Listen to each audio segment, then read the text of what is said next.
ao Rei do céu, porque todas as suas obras são verdadeiras, e seus caminhos justos, e pode humilhar os que andam na soberba.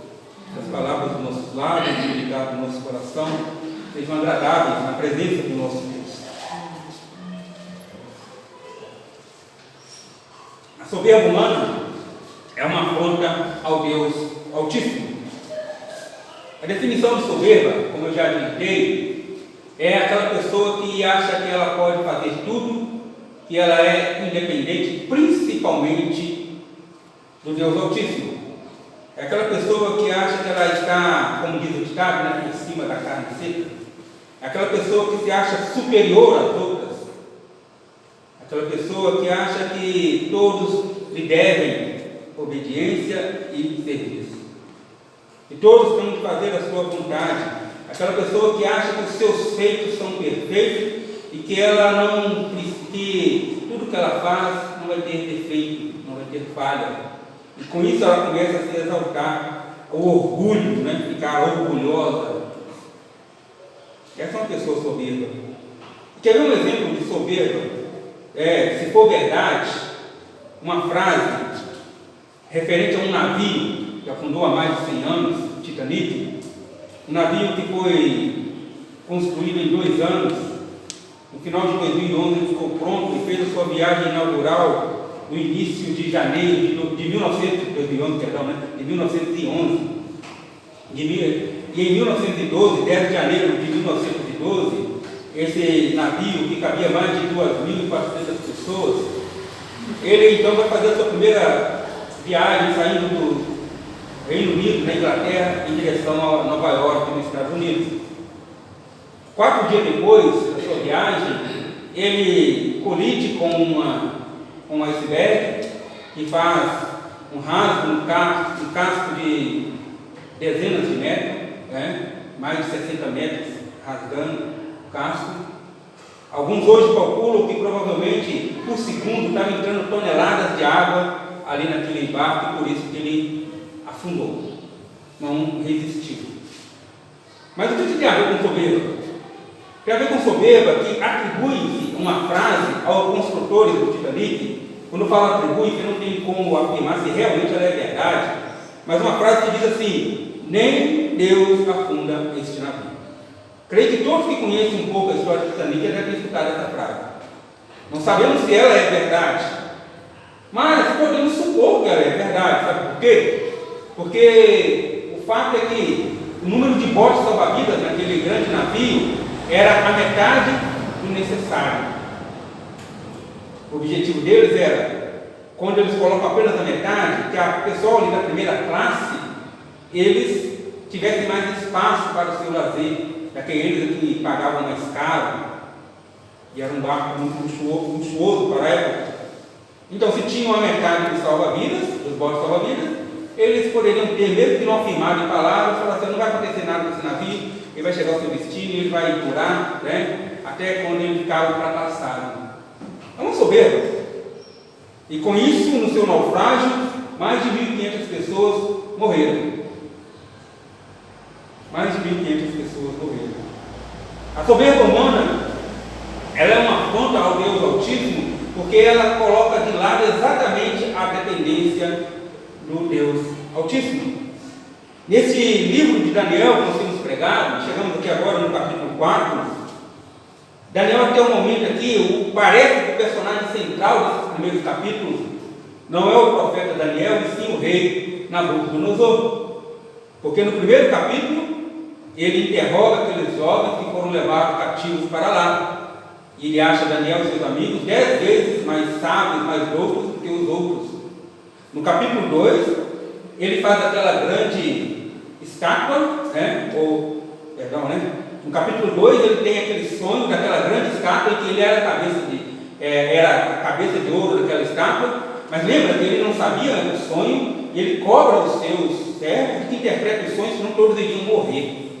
E nem ele lembrava como exatamente era o sonho, só sabia que todas as noites estava tendo um sonho. No capítulo 3 ele faz uma grande estátua e obriga que todos os representantes dos povos ali, os líderes, os governantes, se prostrem diante da grande estátua, coisa que os 3 amigos de Daniel não fizeram. E agora, mais uma vez, Nabucodonosor está diante de um grande, ele se torna um centro deste capítulo, no sentido de personagem, não no sentido de mensagem, porque ele mais uma vez tem um sonho que o perturba.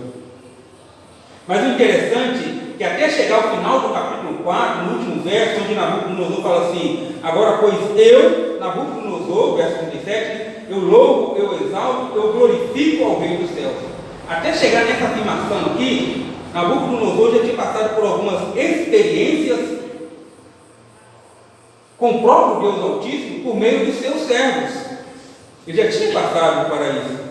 Aí eu pergunto, mas qual é a relação de um soberbo com Deus Altíssimo? Existe alguma relação? Sim, existe alguma relação. Existe relação, mesmo que seja uma relação de negação. O soberbo, quando ele vive ali na sua soberba, ele está negando, como já falamos, a necessidade de alguém superior a ele, porque ele se acha autossuficiente. Nabucodonosor se achava autossuficiente. Ele se achava acima da lei, ele era um autocrata, tudo girava de acordo com a sua vontade. Ele podia mandar e desmandar e não era questionado. E aí, irmãos, eu quero chamar a sua atenção para alguns fatos importantes aqui neste capítulo 4, sobre o Nabucodonosor e a soberba dele, e como isso é importante para nós aprendermos a não sermos soberbos com as outras pessoas, porque automaticamente nós vamos ser soberbos diante de Deus. A primeira coisa que eu quero chamar a atenção dos irmãos é que o soberbo é alguém que já foi influenciado. É o que eu já disse. Quando chega no capítulo 4, Nabucodonosor já tem experiências que mostram para ele que existe um Deus que é maior do que os deuses dele. Tanto que todas as vezes que Nabucodonosor faz referência ao Deus de Daniel, de Israel, de Azarias e de Ananias, ele fala o quê? Deus Altíssimo. O Altíssimo. Altíssimo significa então que ele era mais alto que os outros. A posição dele era superior aos outros deuses ali. O próprio Nabucodonosor reconhece que o Deus dos judeus é o Deus Altíssimo. Isso porque, irmãos, ele já foi influenciado, não só no primeiro capítulo, quando ele vê que Daniel e os outros são mais sábios, porque não se contaminaram com as coisas ali da Babilônia. Não só no segundo capítulo, quando Nabucodonosor tem um sonho e que ninguém sabe que sonho é esse, nem ele mesmo, mas Daniel e seus amigos oram a Deus e Deus lhe concede a interpretação e ele reconhece isso. Não só no terceiro capítulo, quando ele joga os amigos de Daniel na fornalha e assim, ele fala, mas jogamos 3, agora tem 4, e uma semelhante ao filho de Deus, um filho de Deus, dos deuses, ele chama servos do Altíssimo. Saem para fora da fornalha. Nabucodonosor, irmãos, é alguém que foi altamente influenciado. Mas o fato de ser influenciado no seu relacionamento com pessoas tementes a Deus, não significa que essa pessoa seja temente a Deus. E isso acontece. O fato de nós vivermos com pessoas cristãs, não significa que as pessoas sejam cristãs, ou até mesmo que nós sejamos cristãos verdadeiros. É preciso de algo mais. Nós, por exemplo, vivemos em um país que é cristão, mas que infelizmente tem mais de 30 milhões ou 34 milhões de evangélicos, mas se pegarmos provavelmente a grande maioria ou a metade, não se comportam realmente como as Escrituras exigem, ensinam como agrada a Deus. Muitos são, que nós podemos dizer, de cristãos evangélicos nominais. Quando vão responder uma pesquisa, qual sua religião? Eu sou evangélico. Porque meus pais me levaram à igreja desde criança e eu gosto lá e eu não concordo com as outras religiões, eu sou lá. Eu vou em igrejas que me agradam e tudo mais. Tem muita gente que é assim. E veja só, olha só para nós aqui, nesse capítulo 4 nós vemos, versos 5 a 9, volte a sua atenção. Veja, primeiro irmão, só lembrando aqui, que esse capítulo, ele é um relato de um testemunho de Nabucodonosor. Lembra que ele diz lá no verso 1, olha só, no verso 1 ele fala, ora, o rei Nabucodonosor, a todos todos os que estão aí na terra, paz seja multiplicada.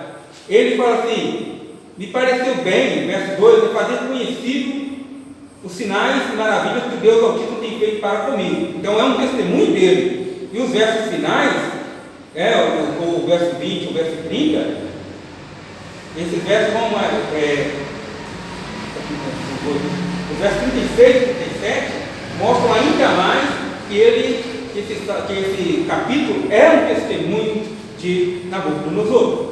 Mas os versos 5 a 9, nós vemos aí que Nabucodonosor então começa a contar o que aconteceu com ele. Ele estava tranquilo em seu leito e de repente ele começa a ter uma visão. Às vezes ele fala visão é tendo acordado, ou às vezes ele fala um sonho. Nem ele sabe, mas ele sabe, dessa vez ele sabe o sonho. Dessa vez ele sabe o que veio. Dessa vez ele sabe o que aconteceu, tanto que ele conta.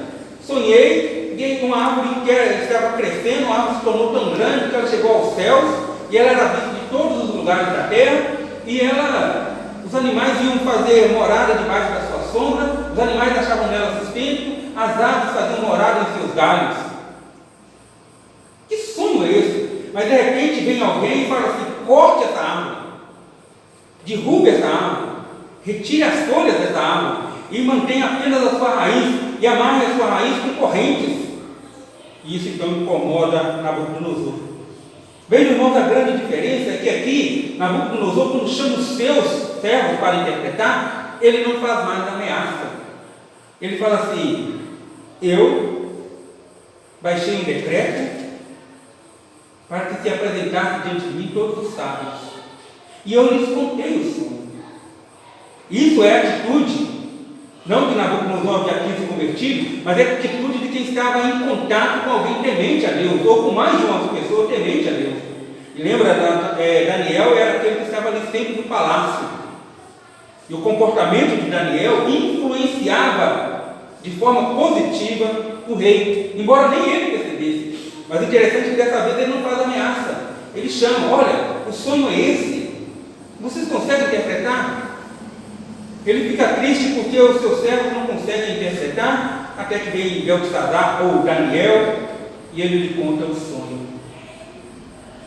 O soberbo, aquele que não reconhece Deus como Senhor e Salvador de suas vidas, ele é alguém que não pode declarar inocente. Não, ninguém nunca falou para mim sobre Deus. Ele não pode dizer isso. A Bíblia nos fala que Deus colocou a eternidade no coração do homem. A Bíblia nos fala que os homens, ao olhar para a natureza, eles têm que reconhecer que existe um Deus, alguém que criou tudo isso, e isso torna esses homens indesculpáveis. A Bíblia nos fala que por todo lado há um testemunho. Deus não deixa ficar sem testemunho dele. Então, irmãos, até aquele que está mais distante de Deus, até aquele que não quer saber das coisas de Deus, quando se apresentar no juízo, ele não vai poder alegar inocência. Nabucodonosor, mesmo ainda não reconhecendo Deus como Deus Altíssimo, ele sabe que existe o Deus Altíssimo, porque o seu comportamento aos poucos vai mudando. Ele não é mais aquele rei ameaçador. Eu te contei o sonho e vocês não interpretaram, vão ser todos mortos. Não. Ele não é mais aquele rei que tenta comprar. Se vocês interpretarem, vocês vão receber riqueza. Veja que nesse capítulo ele não baixa, ele apenas baixa o decreto que os adivinhos, os magos, os sábios deviam se apresentar a ele.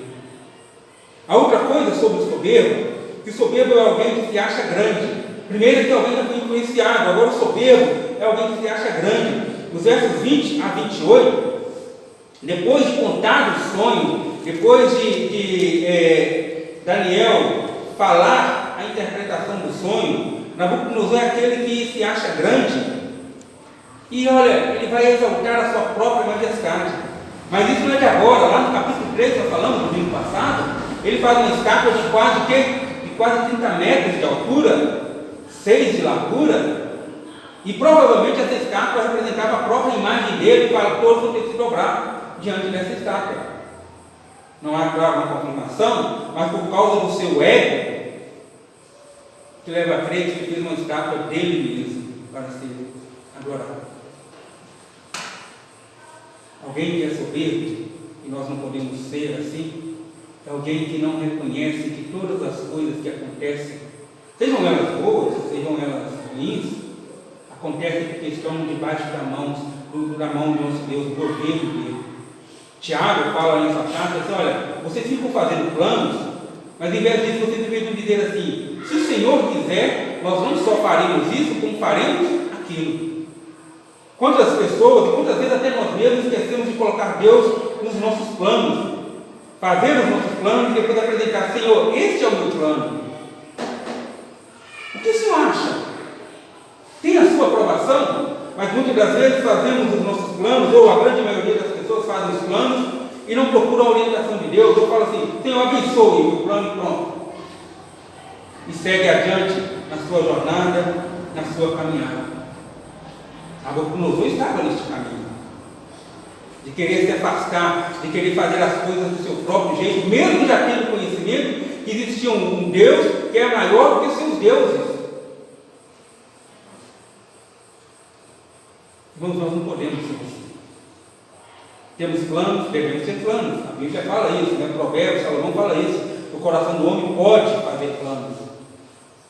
Nós devemos fazer planos. Jesus mesmo falou, né? Nós devemos ser como aquela pessoa que planejou a sua construção para poder dar cabo, chegar até o final, para não começar algo e parar no caminho. Mas também Salomão continua dizendo que o coração do homem pode fazer planos, mas a resposta certa dos lábios vem do Senhor. Mas o soberbo não procura isso.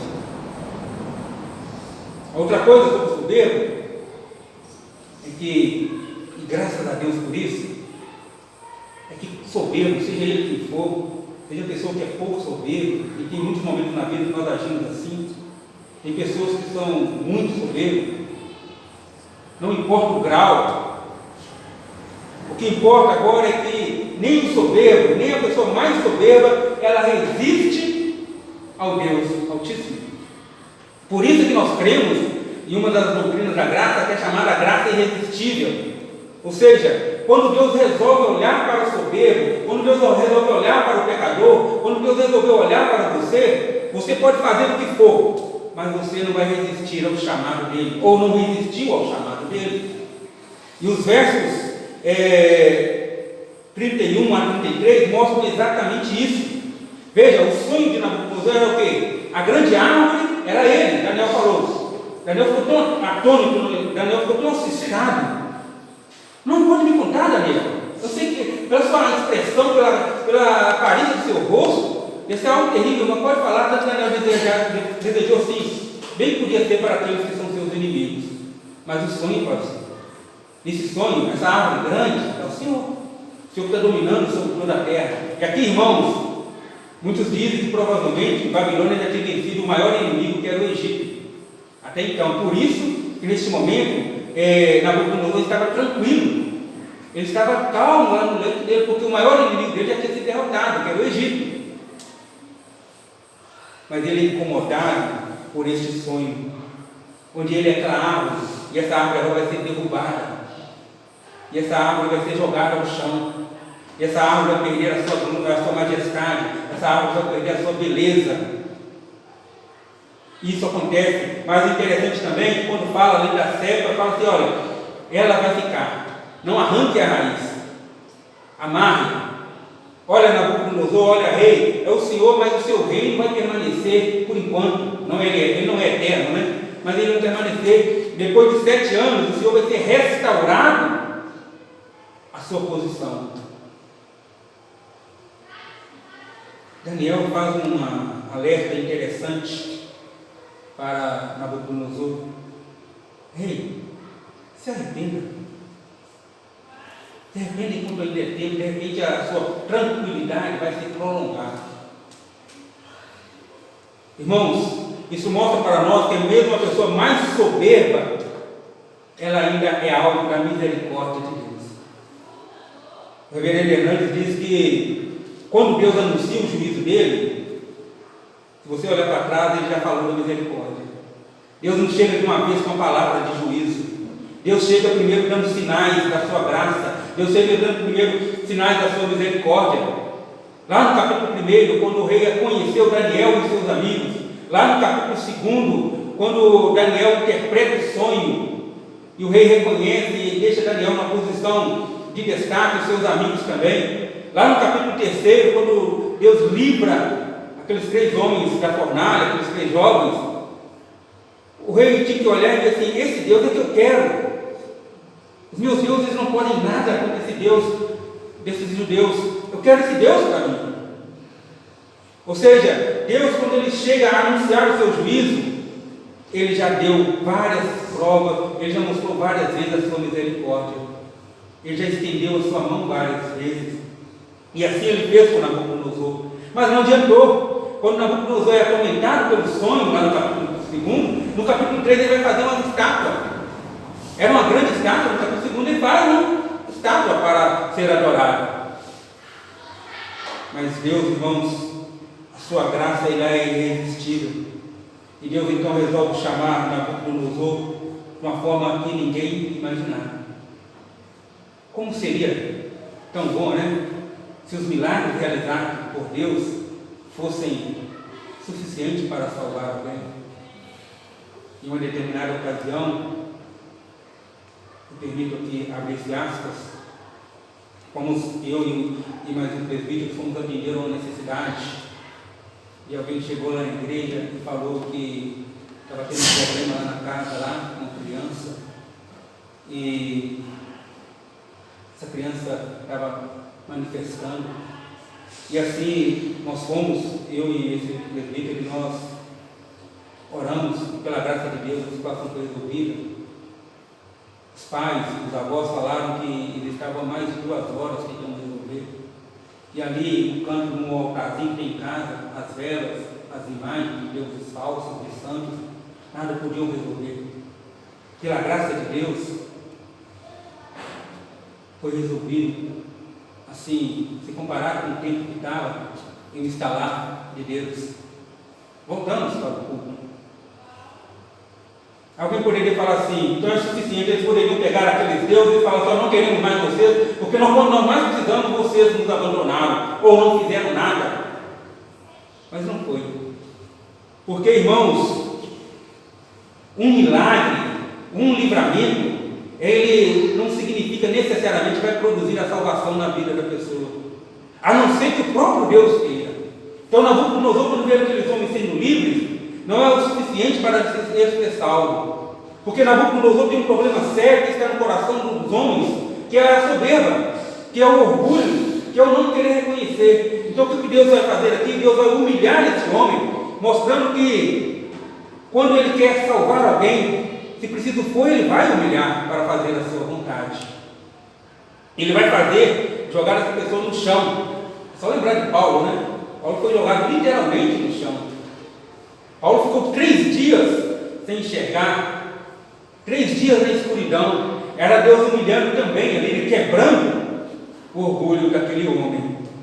Nabucodonosor, assim como todos nós, ele é alvo da misericórdia do Deus Altíssimo.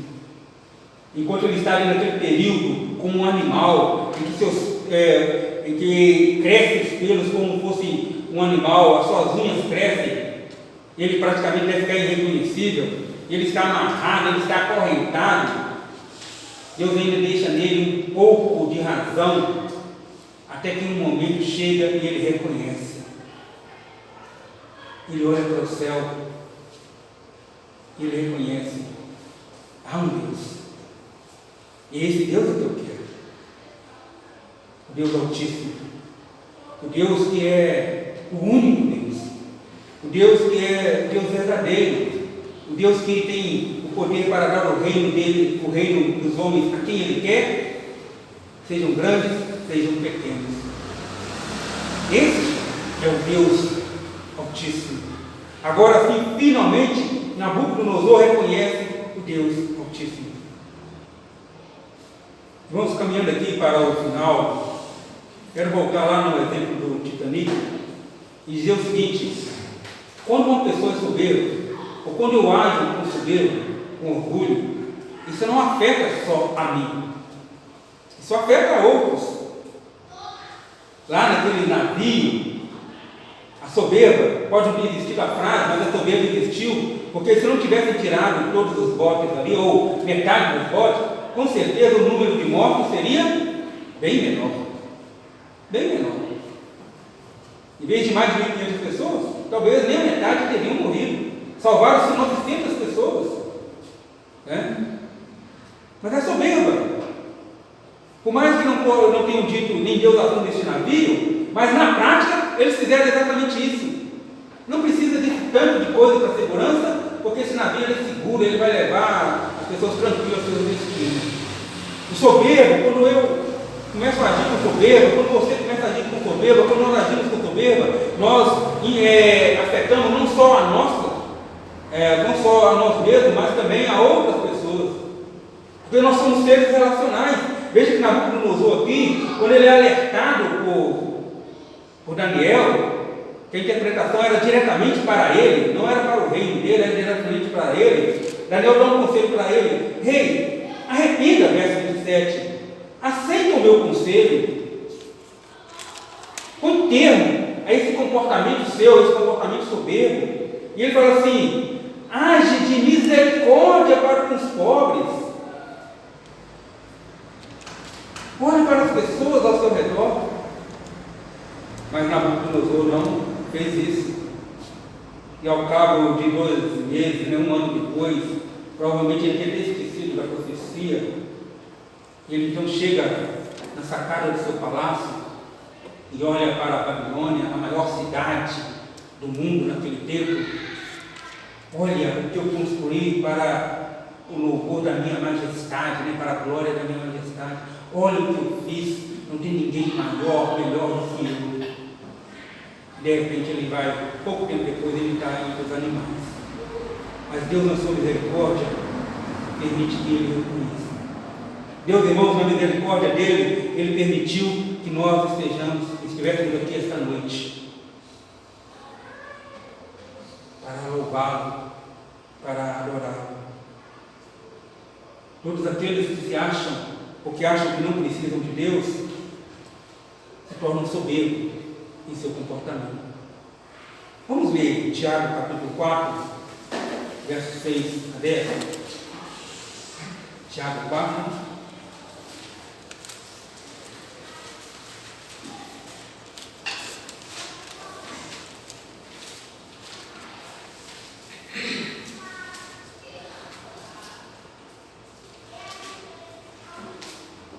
Olha a tua relação da soberba ou do soberbo com o nosso Deus. Tiago 4, versos 6 a 10. Vamos ler então todos juntos. Antes, ele dá a maior graça pelo que diz: Deus resiste aos soberbos, mas dá graça aos humildes. Sujeitai-vos, portanto, a Deus, mas resistir ao diabo, e ele fugirá de vós. Chegai-vos a Deus, e ele se achegará a vós outros. Purificai as mãos, pecadores, e vós, ânimos, dobre e limpai o coração. Afligi-vos, lamentai, chorai, converta-se o vosso riso em pranto, e a vossa alegria em tristeza. Humilhai-vos na presença do Senhor, e ele vos exaltará. Então Deus resiste ao soberbo, mas ele é gracioso, ele é bondoso para com os humildes. Então, para que eles fossem bondosos com Nabucodonosor, ele agora vai quebrar a soberba daquele homem. Tanto que no final do texto lá, para Nabucodonosor reconhece exatamente isso, que Deus o engrandeceu novamente. Nabucodonosor estava vivendo sob uma falsa tranquilidade, ele estava vivendo sob uma falsa segurança. Os versos 29 e 30 lá do capítulo 4 diz exatamente isso. Eu estava bem tranquilão, porque agora já tem os meus maiores inimigos já foram derrotados, o meu palácio é maravilhoso, que tinha na Babilônia chamado Jardim Suspenso, que era um prédio cheio de jardins. Alguns falam que ele construiu aquele jardim por causa da sua esposa, que veio de uma região que tinha bastante jardim e ali na Babilônia não tinha. Então ele constrói o chamado Jardim Suspenso, depois você pesquisa, que era para agradar a esposa, e aquilo deixa o seu palácio ainda mais belo. E ele então está tranquilo. Falsa segurança. A soberba pode levar o homem a ter uma falsa segurança, porque ele não reconhece que precisa de Deus. Mas Deus, na sua bondade, Deus, na sua misericórdia, ele resiste, porque ele vai quebrar a soberba, e assim ele vai conceder a sua graça. Ele vai conceder a sua salvação. Irmãos, que nós possamos ser a cada dia mais humildes diante do Senhor, certo de que tudo que nos acontece está debaixo do domínio do nosso Deus, do governo do nosso Deus. É certo que tem consequências das nossas ações, mesmo elas estão debaixo do governo do nosso Deus. Nós possamos ser cada vez mais, na presença do nosso Deus, humilde, jamais soberbo, como foi Nabucodonosor. E se algum dia nós fomos, ou em algum momento estamos sendo, nós possamos reconhecer e pedir a Deus perdão. Deus nos abençoe e aplique a sua palavra em nossos corações nesta noite. Vamos orar? Senhor,